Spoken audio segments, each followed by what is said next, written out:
Chapter 4. Bed. Their first day turned out to be the most eventful of the week, for obvious reasons. It would have been hard for anything to top Kent's leg, and even with the other 4 days including after-school extracurriculars, Johnny continued to find himself underwhelmed each night he fell asleep without any more drama in his days. The closest anything came to Monday's mess was the continued irritation he and Emma shared at Jordan and Margot. Emma had speculated for weeks that it was going to happen, despite Johnny's insistence that it was best if nothing did. And since Jordan finally popped the question the previous weekend, it was difficult now to find time alone with his brother without Margot under his arm. Of course, Johnny liked Margot. This had little to do with her, other than having fallen into the role of Jordan's latest piece. The four of them had been friends for years. Something like this was inevitable. He feared confronting Jordan about the overabundance of public affection that would come across as jealousy. He wasn't jealous. Sure, Margot was objectively attractive. Sure, Jordan was lucky to be in his position. Sure, Johnny himself had never been in a relationship, and therefore could not defend or analyze his brother from that perspective. But what he did know was that the others appeared irritated by it too. And Johnny wanted anything but animosity in the squad this early on in the year. His attempt at stopping Kent had backfired and spread even more such animosity, so tensions were already high in the common room. This made worse the constant appearance of the happy couple, with Jordan's attempts at romance, despite being fully clothed, resembling full-on intercourse rather than anything else. "You're 15, Johnny wanted to tell him. Intimacy had years to wait. He was moreover worried that Jordan's mental state was accelerating everything. His mother was still missing, and as far as they knew, presumed dead. She was the last parent either of them had left, and the fact that he was worrying about it more than Jordan, while Jordan was off locking lips with a new best friend, made Johnny fear that some sort of break was bound to happen, currently just prolonged by the whole thing. It made things further more awkward between he and Emma. She was now easy to be around, and they had spent countless hours alone together before now, but it was increasingly obvious how uncomfortable Emma had become with Margot separated from the pack. She would deny it, certainly, but if there was any other emotion than jealousy masked behind her face, it would have been impressive. She had voiced to Johnny that she was also struggling without her brother Riley. Riley had already been gone a full year, but something about starting missions and moving into high school without her closest family member was hitting her rather hard. Apparently they still found time to talk nearly every day, and Riley was very happy with Siobhan in Italy, but Johnny was well aware of the desperation between Emma's words. She wanted him home. It was still a mystery why Riley had up and disappeared the summer before his own freshman year, and Emma herself was so flustered with conspiracies that it was obvious she, too, knew no answer. Freshman transfers were very rare, part of why Liz was such a mystery as well, but as far as he and Emma could surmise, something had happened between Riley and her father the previous summer, maybe involving Andrew. They had never been close, and to Emma's utter shock, her mother had failed to defend him like usual, and Riley up and disappeared to Scotland. The purveying theory Emma had come up with was that Riley had said something about his adoption to their father, and in response tasked Andrew with teaching Riley a lesson. Everyone knew Riley's adoption had been a publicity stunt to better Mr. Guerin's chances in the leadership ticket. Andrew had never been punished by his father for beating up his brother before. Andrew was the favorite, and his relationship with his younger brother had always been a source of stress for the latter. What Emma's theory didn't answer was not why this time had finally caused the snap, but why her mother had this time sided with Mr. Guerin, rather than Riley, as was the usual response.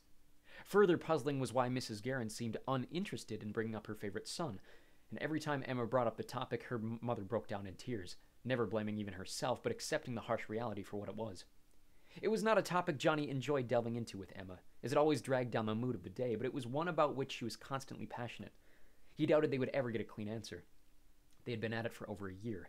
For some sort of positive, it always gave Emma a reason to confide in him, and for that he was grateful. The morning after Kent's accident, Jordan and Margot managed to help Kent down the common room stairs, Margot being the next strongest, as they figured the animosity towards Johnny still hadn't quite worn off. Able to maneuver his way to the elevator and make a path to the school on his own without a head start, the rest of the squad let Kent blow off more steam before the start of class, where he would be forced to remain in the same room as Johnny and hopefully come to terms with what had actually happened. The school day saw a mostly continued set of lessons from the first. Mrs. Dennis started the algebra class on a lecture about quadratic equations. Fitness saw them out on the soccer pitch for several relay races and anaerobic exercises. History was more nonsense about the origins of the company, which Johnny had heard 100 times before, much less memorized, which took them all the way to lunch. Kent, despite having sat aside and worked on limited upper body exercises while the rest of them parodied his effect, seemed rather upbeat after hearing the day's history lesson, and was quite bemused by the appropriation of his hometown in the form of a pasta bar for lunch. He kept his mouth quiet and his jaws full while the others vocalized their disinterest about the upcoming afternoon lessons. They were quite right to. Biology was essentially the science version of everything they had covered under Mr. Andre, and language was virtually the exact same, if not a dumbed-down version of the day before. For the 4 locals, all of whom already spoke and understood the grammar of Romance languages, it was nearly a full hour of doing absolutely nothing. Their first bit of fun came in the afternoon's missions training. Steering well clear of the day before, Xander had all of them, Kent included, dressed in the stereotypical mission suits that hung in their lockers. Completely black and tight to every bit of skin to an uncomfortable level, Johnny said a thank you prayer for the existence of a pelvic protector within the suit. Kent had finally grown friendly enough with Johnny that he allowed the other boys to help him dress, electing to equip his own belt, which was outfitted like the others with a flashlight, laser pen, taser, pepper spray, and about a dozen other devices, which made them all feel like ninja cops. The skin suits eventually became comfortable, but despite the girls' best efforts to make them fit fashionably, Johnny thought they all looked rather pathetic. This was made even worse when Xander instructed them to put on the round helmets from the top of their lockers and marched them down the hall looking ready to continue a triathlon. Back in the arsenal, each of them were allowed to select a single weapon. All went for various guns except Emma, who was quick to swipe a dozen throwing knives from the display. Heading then to a target range, each of them practiced basic safety standards before taking their turn firing downfield. Kent, even with his injury, made it obvious that he had never held a weapon in his life. But despite this handicap, appeared to enjoy getting the hang of an M4, even if he only struck the actual target once. Emma, deadly with anything she was able to throw, was in her element. Xander seemed proud of the difference just a day made between sessions. Voicing his approval at their progress throughout the 2 hours, he sent them on their way to the first evening of extracurriculars. Johnny thought he heard Kent voice an interest in joining the nation ball team alongside he and Jordan, but obviously this was now off the table. And despite Xander's best urging to find some sort of club that might interest him, resorted to head back to the common room and take the evening to himself. Emma's chosen sport was volleyball, and followed the boys back to the athletics wing to take over the hardwood gym. Liz said something about the art club. Margot, who, like the boys, grew up playing ice hockey, intended to do so again during the winter season, so resorted to joining the math club for something to do without Jordan. The ice rink was without ice this time of year. The floor now bare concrete, it was overlaid with a thin foam surface which provided the bare minimum in padding for what was a high-injury sport. As the playing area of Nation Ball took up only the space between the rink's blue lines, seasonal bleachers were set up in the defensive zone to match the permanent ones on what was now the court's end. New walls, roughly the height of the rink's glass, were installed, outfitted in a camouflage navy pattern with white and red stripes, built into which were the 2 alcoves at each end, roughly the size of soccer nets, which served as the court's goals. The boys were among the youngest of the nearly 50 kids who made their way onto the court floor. A chattering amongst them was interrupted by a loud whistle, which coincided with the arrival of 6 coaches. "All right, settle down," came the familiar gravelly voice of Coach Della. "Freshmen, head to the hallway with Isaacs and UNESCO. New players, follow Verona and Brunson to the locker rooms. Returning team, stay in here with Pishik and me." They followed the 2 coaches named Isaacs and UNESCO out into the hall with roughly 30 other freshmen, where they rediscovered tables topped with various uniform items, jerseys, shorts, socks, and less obvious things like colored undershirts and joint pads. When this was finished, they moved further down the hallway and one after another introduced themselves to the coaches, described their individual effects, and then gave a sort of display in front of everyone surrounding. Johnny thought this rather difficult at first, but upon reciting the championship years from every single banner hanging in the cafeteria, seemed to have impressed at least UNESCO. The whole ordeal took over the first hour of the practice. Returning to the rink floor, they were paired up with a member of the returning team and set to practice setups and volleys. Johnny imagined their night was nearly identical to Emma's. Finally, to end the night, the large group squared off against 11 individuals who designated themselves goalkeepers. One by one, the other players did all they could to beat the keepers in a penalty shootout. A few of the boys seemed unaccustomed to the rule against gripping the ball and throwing it. Others tried less conventional ways of scoring, using the walls as bumpers as though they were playing air hockey instead. Very few people actually scored, the majority of goals coming off the hands and feet of people who could use their powers to accelerate the ball. Dalton Sinsheim, the returning keeper, only allowed a single goal, which came from the flaming boot of a fellow senior named Reed Hendricks. Jordan completely mishit the ball while facing easily the worst keeper of the bunch. Johnny ended up beating the keeper with a fake kick off the wall, but the ball struck the goalpost and ricocheted back onto the court. "That could have gone better," Jordan voiced when they had showered and dressed at the end of the 2 hours. Another freshman boy named Sam Carroll overheard, adding, "They told us freshmen rarely make any ranked teams." "Still worth a try," Jordan retorted. "You had him beat, too." "Still a miss," Johnny said, humbled. Emma was already waiting for them in front of the auditorium, her skin pink from exertion. As soon as they reached her, Margot appeared out of the entrance to the math wing. "Anything fun?" Emma handed. "Not really," Margot replied. "Unless you think solving complex math equations with a group of math nerds is fun." Emma grinned, knowing that Margot really did find that sort of thing enjoyable. "How about you guys?" Emma asked. Yeah, we're not making the team, Jordan dejected. Emma laughed. Me neither. Height would help. A different effect would help, Johnny mumbled. Only here, Margot defended, following this up with a poor imitation of Xander. We're the dream team, remember? She snuck her arm behind Jordan and kissed him on the cheek, neither seeming to notice the other two sharing a look of disinterest. Should we wait for Liz? Emma interrupted. Is she here? Said Jordan, checking the time on his phone as the majority of students were now leaving the building. She might have left already, said Margot. She might have not, said Johnny. In the end, rather than try and contact her to see her plans, the four left the school without Liz, making their way across the dry grass separating them from the residential center as the sun set behind the taller side of the town. Margot and Jordan, hand in hand, skipped carelessly ahead of the other two.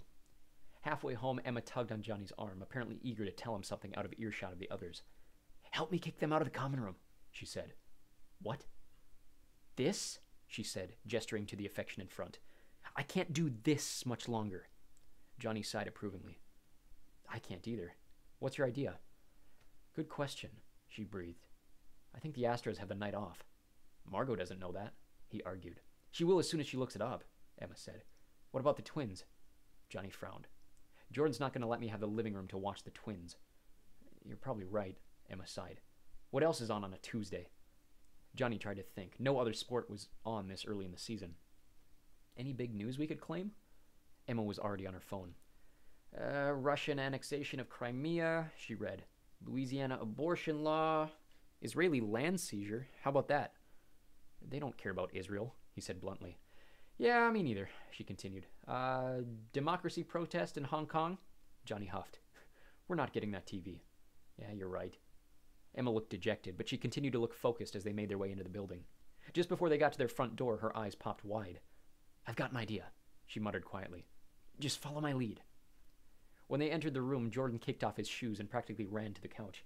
Before Margot could join him, Emma grabbed her hand and put on a bizarre face full of longing. Hey, can you do me a favor? She begged. Margot looked taken aback.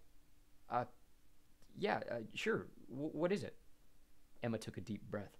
Johnny was unsure if it was part of the act or if she was still finishing her thoughts. Johnny and I need to talk about some things. Margot's face flashed from confused to nervous, then to excited. About what? She mumbled slowly. Just, Emma paraded meekly. Some things. Margot looked at Johnny, who gave his best attempt at both nervousness and unawareness. Just for a bit, Emma pushed.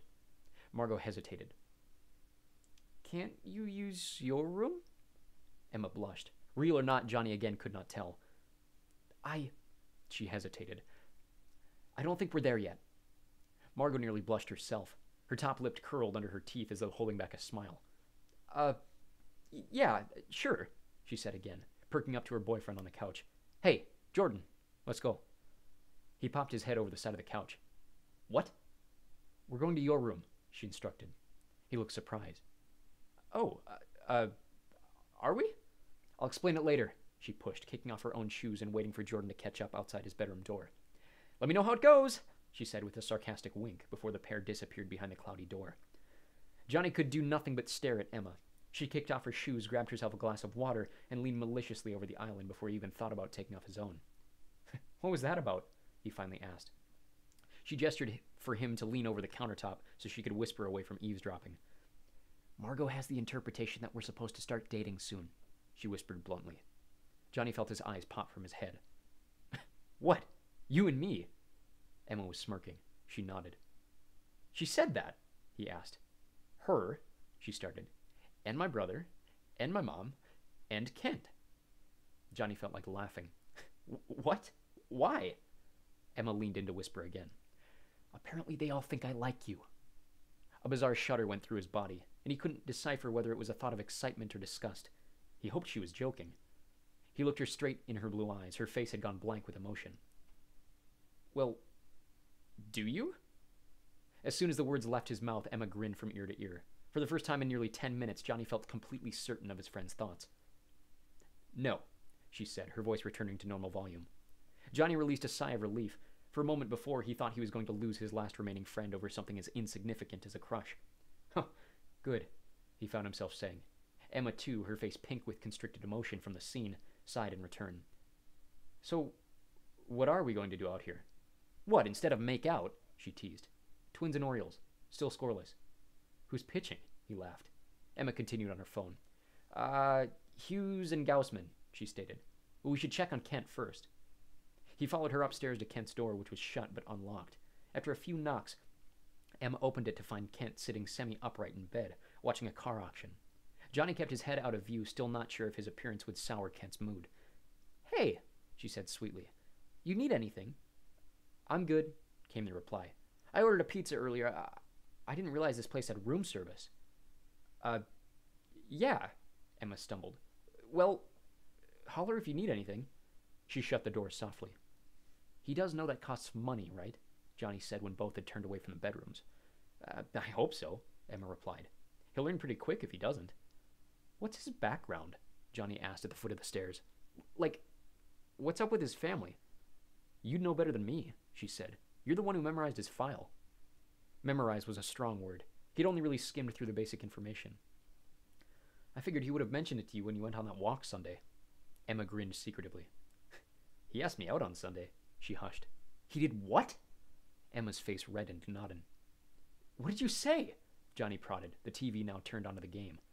What do you think I said? Judging by Margot's insight, something along the lines of no. Emma continued smiling. I told him exactly what I'd tell anyone, she said plainly. We've got too much else going on to think about something like that. Amen, Johnny consolidated. Their conversation fizzled there, both too distracted by baseball to continue in any notable way. For whatever reason, a strange pull in his stomach distracted him every time he thought about Kent asking the question to Emma. It got even worse when he tried to imagine the question successful. It was bad enough with Jordan and Margot gone, he thought. I can't lose Emma, too. The rest of their night was insignificant. To Johnny's surprise, the twins managed to pull off a 6-4 victory despite having lost all but one of their previous 8 games. He and Emma sat on different chairs to watch, far outside of comfortable making-out range, the thought of which continued to both humor and disgust him. Jordan and Margot never emerged to interrupt them. In fact, their only interruption came around 10 o'clock, when Liz, appearing rather disgruntled, bounded through the door, ignored their calls of welcome, and hustled up to bed without so much as a word. What are you going to tell Margot? Johnny asked Emma as the pair separated for bed. I don't know, she admitted. I'll think of something again, I suppose. The next several days were like poorly made copies of the previous. Nothing of significance continued to happen in each of their classes, except the interpretation that Kent seemed to be warming to Johnny by the end of the week. After-school practices culminated in the conclusion of their week-long tryout, and to no surprise, despite having been, in their opinion, among the best of the freshman class, the boys failed to find their names on the roster above the freshman team. Emma, too, found herself relegated to the freshman squad, though like them took it rather painlessly. The Astros back on TV, she and Johnny now had an actual reason to hog the living room in the week's remaining evenings. Whatever excuse she gave Margot, it seemed to be working. She and Jordan had now made either bedroom their new home, to the point that the others rarely ever saw them outside school hours. Johnny worried their plan may have backfired. The only significant change of note as they tumbled into September were the developments with Xander during missions training. Having quickly adapted to both the digital training interfaces as well as their designated firearms, Xander made a comment after Thursday's session that despite the Monday setback, they were still high in the eyes of the embassy, to the point that an actual assignment may be coming in the next few weeks. At this news, Johnny felt an almost sinful level of pride. They were in this to do a job, and at these words, he felt assured that they were doing said job very well. Even Kent, who had been designated to a special role alongside Xander in the coordinator position, seemed to be adapting spectacularly fast. On Friday afternoon, the last of the summer weather was starting to chill into autumn. Though the air was still relatively warm, Liz said she felt right at home. Rain was on the forecast for that evening, and the girls broke out pants for the first time. Jordan made a snide comment about his claim on Margot's backside in her black leggings, which Johnny thought both crude and unnecessary. Emma appeared much more relaxed in loose-fitting pair of gray sweatpants. The 6 hobbled over to the training center after language, keeping up with Kent's limited pace. The locals expected to have aced their end-of-week romance languages quiz, though Kent and Liz felt a bit less secure. To Johnny's surprise, Liz changed into her missions wear without turning her back to the group, catching himself gazing at her chest for a few seconds too long and confessing silently to God for his brief act of unintentional lust. On the training floor, they made their way to what was outfitted as a snowy forest, where Xander would send in 2 of them at random to puzzle their way out of an ambush using the collective abilities of each random pair. Johnny found himself working best with Margot, her superior close combat skills complementing his ability to work a semi-automatic rifle from mid-range. Emma and Liz worked well too, though only if they spotted their targets from a sizable difference. Both effects were virtually the same in mid-range combat. Emma's a bit deadlier, so when Xander added Jordan as a third person to their collective, The enemies rarely even got a shot off in their direction. At 5 o'clock on the dot, Xander concluded their practice session with one last exercise, combining all 5. Johnny, now outfitted with a handgun and told to partner with Margot, was able to match her speed in close quarters while Jordan called out locations to the other 4. When it was all over, not a single person had been shot in the entirety of the 2-hour session. "Incredible job," Xander praised, joining the others in the dressing room. "Kent, any thoughts?" Kent was unable to contain himself. "Margot, when you spun around and jabbed the guy through the ear," he huffed. "And Johnny, 83% hit rate? That's not even believable." Johnny felt a wave of relief. The drama from Monday now seemed well subsided. "Saved the company a ton on ammo," Jordan joked under his breath. "Saved the rest of us time and worry," Xander stated. "No wonder they're high on you guys." All 6 of them gleamed. "I got some good news and some bad news," he continued. Without asking which they might prefer to hear first, he stated, "The good news is they've designated an assignment. We'll get it next week." The tone of the room froze like ice. Johnny, Margot, and Kent, still smiling, were suddenly juxtaposed with the shocked, almost dread-filled faces of Emma, Jordan, and Liz. "What?" Emma choked with half a voice. "What's the bad news?"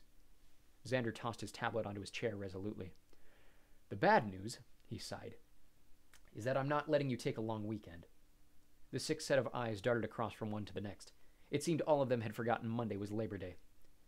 "I need you all here at 10 on Monday," Xander went on. "The embassy wants to try you out with the stress test. All day. 10 to 6. Full training session." Even Kent seemed to understand the bizarreness of this assignment. As far as Johnny could remember, the earliest a freshman squad had ever been forced into a day-long training session was Halloween, and that was a week prior to their scheduled mission. If his memory was unmistaken, that mission had gone on to fail in spectacular fashion. "Yes, Johnny?" Xander called. To his own horror, Johnny found his arm raised, not having instructed it to do so. The words that followed came out of their own accord, too. "This is faster than Canberra." Jordan, Margot, and Emma all had wide eyes. Kent obviously did not know the mission to which he was referring, and Liz, if she was aware, was succeeding very well at not showing it. "It is," Xander agreed. Johnny again failed to stop the question in his head from escaping his lips. "Are they sending us away next week?" Xander only took a second to answer, but the question seemed to hang in the air like a thick fog. "No," he denied. "God, no." He began to chuckle to himself. A collective sigh of relief circled the room. Even Kent appeared calmer than before. No. Not even close," he rejected further. I can't go into details, obviously, but the mission in question is not only safer than Canberra, we'll have way more time to plan for it than they did." Emma was still holding a small bit of breath. "Then why? They just want to make sure they've got the right group for the job," he assured. "Simple as. No funny business attached, I assure you." Kent's arm had shot into the air at Johnny's last question. "I'm sorry," he interrupted. "What's Canberra?" Like before, the other 6 pairs of eyes darted around between one another. Xander took an impactful breath. "Emma," he started, "you're the history gal. Want to elaborate?" It took her a moment to catch her still shaking breath. She exhaled, turning to Johnny, who interrupted her. "There's a squad out of Canada in 2005 that was given under a week to infiltrate a Republican nationalist group out of Australia. Apparently, the Australian government had gotten word about an attack on the upcoming tour by the royal family in some kind of attempt to force an abdication of the Australian monarchy. The Australians were initially going to send in their own forces, but discovered from another source that the Republicans were planning on using themselves as martyrs and blame the Australian establishment on assassinating peaceful opposition to the royal family, so they decided to employ us instead." Kent's eyes had narrowed, apparently following. The squad was all 14-year-olds. One had the ability to shift his face into virtually any shape. One had the ability to mimic every possible voice. The employment seemed perfect. The only problem was they didn't extensively train up to that point. They were given a stress day with less than 6 days to go, and they learned the material in 5. The only time they had to rest was on a 2-day flight to Sydney. They were so exhausted, one of the boys forgot his accent, and that was that. Only their leader came out alive, and he killed himself within 2 weeks of coming home. Kent's eyes were as wide as the others. "What happened to the royals?" he mumbled. "Queen's obviously still alive, mate," piped Liz. Xander finished on Johnny's behalf. "Chinese came in and wiped him off the map. Royal tour was postponed until the spring." "But," Kent stuttered, trying to poke holes in the story, "why not just do that right away?" "Because information is a lot more valuable than just life or death," Xander concluded. But don't worry, this isn't Canberra. He finished with a morose smile before undressing himself in front of them. All but Emma seemed relieved by this news, though Kent now appeared more shaken by his new knowledge of the company's past failures. When they returned home after dinner, cold and wet from that evening's wind and rain, Emma walked to her room without so much as a word to Johnny. There was no practice that night, so he and Jordan helped Kent up the stairs before Jordan and Margot announced their departure to go see a movie at the city cinema. Liz, too, decided to head off on an evening of her own, though she did not disclose details with the others. Johnny turned on the baseball game, expecting Emma to emerge and join him. 4 innings were up and gone by the time her door finally opened. She looked disgruntled, her hair a mess, tucked unceremoniously into the upturned hood of a red lifeguard sweatshirt. Her eyes were smudged and puffy as though she had been crying. Most notable, however, was the teal duffel bag slung over her right shoulder, quite obviously stuffed to overflowing, leading Johnny to realize she wasn't heading for the gym. Hey, he struggled as she blew past him to the front door. A's are up 3-2. Want to watch? She looked at him grimly, then answered his real question. I'm going to my parents. She slipped out of the door before he could ask a follow-up. The whole ordeal and the quickness of it all shook Johnny to a standstill. When he finally realized another inning had passed without a score, he shook himself to full consciousness. He was worried about Emma, certainly, but he thought to himself, girls are like that, aren't they? It was usually Margot who was prone to phases of quick panic, but clearly something about that afternoon had set Emma to do the same. More stunned was Johnny by his own reaction to it. Have I really become that reliant on her? He thought in silence. Realizing he was watching the 2 worst teams in baseball for the sake of someone who was no longer in the building, he took inspiration from Emma and packed his own bag, though heading only for the weight room hidden in the basement of the school. To his surprise, it was nearly empty, and he found himself the only boy there. A rather large girl was squatting far more than he could even think of attempting, and another with braided pigtails was working calisthenics in an open corner. By the time he finished working his arms and legs, the invisible sun was still illuminating the rainy sky. Remembering the training center was open until at least midnight, he returned to the familiar shooting range and worked long-distance target practice with every type of rifle he could get his hands on. Only then, still not exactly tired, but satisfied that his day could now conclude, did Johnny make his way back to the residential center and put himself to bed. The next morning, the common room was as silent as the night before. Emma's bedroom remained dark. He had highly doubted she would return in the night, but the realization that she was still gone weighed on him like a stuffed backpack. He knocked on Jordan's bedroom door, not expecting his brother to be awake, but realized upon hearing 2 sets of voices behind the door that Margot must be in there as well. Jordan answered the door in only his boxers, his hair disheveled and his bad eye milky white. He opened the door only far enough to sneak his thin figure into Johnny's view. Johnny completely ignored his brother. "Margot, have you heard from Emma?" he called over Jordan's shoulder. Jordan snuck a bashful look behind him into the room. There was no answer, as though Margot was unsure whether or not she should make her presence in the room known. She finally muttered, much to Jordan's apparent chagrin. No, why? She ran off last night, he announced. Jordan was still hiding her from his view. She said she was staying at the mansion. She did what? Margot yelled from somewhere near Jordan's bed. I just wondered if you knew anything. Margot mumbled to herself inarticulately. Her location's off, she retorted. I have no idea where she is. That's okay, he sighed. You're welcome to hang with us today, Jordan invited, his face still bright red. Just give us a minute, we'll be right out. That's fine, he declined. You guys do your thing. Distracted by Emma's invisibility rather than his brother's conspicuousness, Johnny removed himself and made his way to the school cafeteria for a lonely 10 minutes with an omelet before jumping onto the monorail and taking it as near to the Prime Minister's residence as he could manage. Still, a 10-minute walk followed, though the cold wind did not much dissuade him. He presented his identification to the guard at the security booth as he had done 100 times before. Johnny Sparks to see Emma Guerin, he said. Emma's not here, sir, the guard replied almost immediately. Johnny looked up at the man, who stared back expressionless. Wendy, then, he said. Whoever's home. He heard the muttering of a brief conversation between another guard and a voice he recognized as Mrs. Guerin. You'll need an escort, sir, said the first guard, handing him back his card. Have a good day.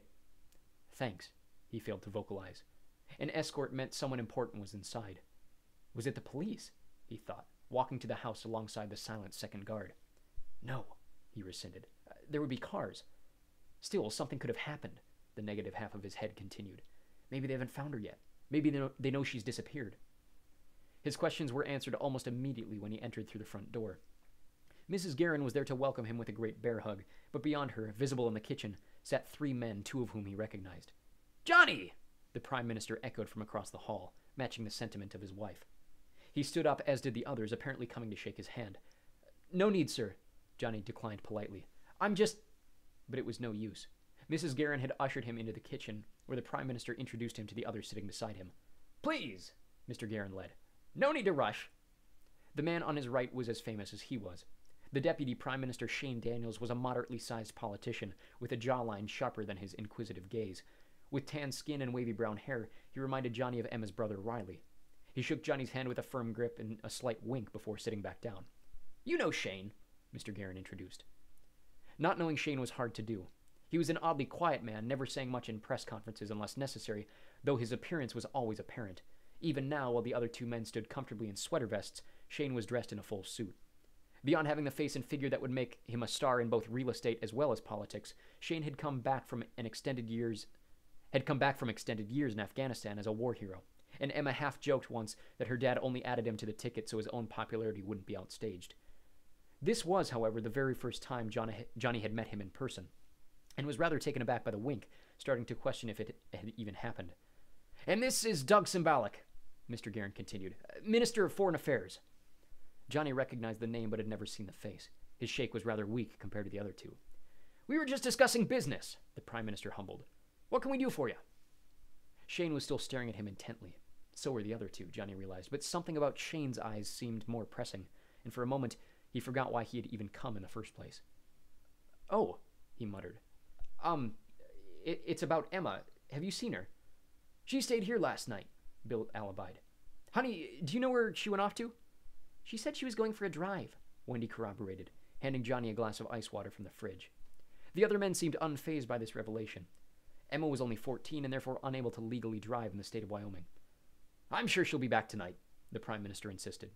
"Did you need anything from her?" "No," Johnny declared, realizing himself that he was once again finding himself reliant on Emma. "Just wasn't sure." "Anything else we can do for you, dear?" Wendy ushered. "It's so good to see you." No, I'm all right," he said. "Busy week." Mrs. Guerin smiled politely. "First week always is," she agreed. "It was the same way with Andrew." Johnny noticed rather loudly that she failed to mention Riley. "We'll be all right, though," he dismissed himself. "Thanks again." "Any time, dear," she shouted, as Johnny was led back out into the now rainy outdoors. The Gophers scratched away a win against Middle Tennessee that afternoon, and again that evening Johnny found himself absent-mindedly watching the Astros without Emma. For the second night he continued his evening gym and rifle routine, and returning to the common room was perturbed to find Emma still not returned, her shoes noticeably absent from the entryway. The next morning he forced himself to wait for late church, not bothering to offer an invitation to any of the others, and was further irritated to see Mr. and Mrs. Guerin not only without Emma, but alongside Andrew and his girlfriend Isla, who he could not remember ever seeing in a church before. The longer the day went on, the less he wanted to see her. Feelings of abandonment were only dismissed by the continued shame of feeling reliant on his friend again, and this cycle seemed to permeate in and out of his head every half hour until nightfall. He finally accepted an offer to go to dinner at the school with Margot and Jordan, realizing this was the first time just the three of them had spent time together in nearly 10 months. And that evening's main course of California fish tacos did a fair deal to brighten his mood. Beginning to worry that Emma would miss their morning start at 10, he found himself calling her one last time, noticing he had done so 12 other times since the previous morning, and again the shame crept back into his head. He tried to distract himself with more football, but the game was a blowout by halftime, and Johnny decided it best to try for a full night of sleep. "The best you can do is pray for her," he found himself saying after throwing on a loose pair of pants and a t-shirt before crawling into bed and turning off the lights. He wasn't exactly asleep when he heard it, but he wasn't happy about waking up either. Outside the door, the sound of shattering glass rattled around the common room. Johnny reached for the hockey stick hidden between his doorframe and slowly opened the door, hoping that if it was indeed an intruder, he could try and catch them off guard. In the kitchen, every single light was on, and Emma, who looked no better than when he saw her last, though she was at least showered in pajamas, was frozen, mortified, in the realization that he was looking at her. At her feet, the scattered remains of a glass remained rolling on the fake wood floor. "Johnny, she started. "Are you okay?" he said, putting away the hockey stick. She remained tense. She stuttered. "Yeah, I just can't sleep." She leaned down and began picking up the shards of glass. Johnny rushed to help her. "What's that smell?" he found himself asking. The entire kitchen reeked of hand sanitizer. "Oh, bleach," she continued. I cleaned the sink after I did dishes earlier." I don't remember there being any. I made pasta, she interrupted. They were all mine. She picked up the last of the visible glass shards before grabbing a broom and dustpan to finish the job. Seriously, he prodded. Are you all right? She did not look up at him. We were worried about you, he continued. We? She finally smiled. Margot didn't call me 15 times. 13, he corrected, finding his own face reddening and turning his face away bashfully. I missed my friend. I'm fine, she resolved, showing in her eyes that she meant it. I just needed to get away for a minute. Or 3. She sighed. Everything's happening really fast, she continued. I needed a breather. I drove to Rapid and spent last night out there, but I promise I'm fine. He looked at her earnestly. You're fine? I'm good, she insisted. Bueno, A-OK, all good in the state of Denmark. Johnny grinned. All right, he descended. You need anything before I go to bed, then? A new glass of water? I'll just drink from the tap, she smiled. Johnny turned to head back to his room. His hand on the door handle, he heard Emma squeak with uncertainty. Wait. He looked up. Will you... She started hesitantly. Will you lay with me? His eyes peeled. Will I what? She backtracked. I need to sleep. Johnny looked at her incomprehensibly. And, she continued, and I just don't know if I'll be able to, and I just figured maybe if someone else was there, I don't know. He continued to look at her, puzzled. You want me to lay with you? She spun around the counter, obviously worried that she had said something wrong. Not like in a Jordan Margot way, just like an I can't sleep without another person sleeping sort of way, you know? She looked at him in a way somewhere between desperate and regretful. Oh, forget we can, he said aloud, to both his own surprise as well as hers. Her mouth hung open for a second. You will? Why not? He said casually. All of us should be on our A game tomorrow. If it helps you sleep, I'm all for it. Emma did not seem to know what to say. Come on, he gestured, moving from his own door to hers. He let her open her own door. Even in the dark room, which was now illuminated by the still bright kitchen, he could see her bag ripped apart with clothes strewn all over the floor. She turned and gave an embarrassed look, but Johnny just smiled and pretended to ignore the mess. Emma crawled over to the clothes quietly to the other side of her equally disheveled bed, waiting for him to get in first before shyly cocooning herself away from him. They remained in the very edge of each side of the bed, with Emma turning one last time for a brief good night before curling up even further and leaving him alone near the door. He prayed himself to sleep again, trying his hardest to ignore the new atmosphere and the different feel of Emma's bed. Looking at the clock on her dresser, he realized it was already 1 o'clock in the morning. He shut his eyes, only to be interrupted by the aggressive shifting of Emma's body amongst the covers. She unfurled herself from her cocoon, scuttled to Johnny's supine body, and to his utter fascination, refurled herself up against him, her face tucked violently against his chest. He did not dare move. Thanks, she whispered, though Johnny did not know if she was even conscious. You bet, he hushed. Good night, Emma.